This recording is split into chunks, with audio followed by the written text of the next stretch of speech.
我哋咧同基督教家庭服務中心啦，轄下嘅城門全人發展中心咧，都有一站式嘅婚禮課程開始咗嘅。咁其實喺07年開始有㗎啦。咁但成功我哋只有講一個啦。咁我有個學員，咁佢本身咧就係入嚟讀大感謝嘅啫。咁佢就好心地嘅，佢就話其實新娘咧有陣時咧整污糟咗塊面啊，或者係喊咗啊，成日喊啊，咁我咪要幫佢補下妝咧。咁我不如讀多一個課程啦，我讀埋新娘造型師啦。咁其實佢係完全唔識化妝嘅，因為最初嚟講咧，佢係做倉務員嘅啫。我見到佢第一日嗰陣時咧，我覺得哇，如果佢要去化妝，我都俾多啲心機教佢先 OK 嘅咁樣。咁但係而家嚟講咧，佢基本上咧好多時咧都會接到咧一啲因為佢係基督徒嚟嘅，佢教會咧好多嘅工作咧，關於化妝方面咧，佢都密做咁樣咯，會係咁同埋有陣時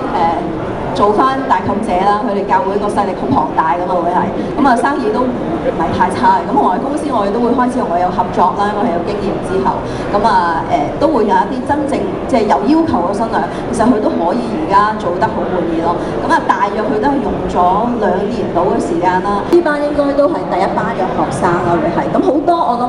有幾個已經係去咗第2個機構度教㗎啦，已經係即係同我講我都係教人咯，會係咁。另外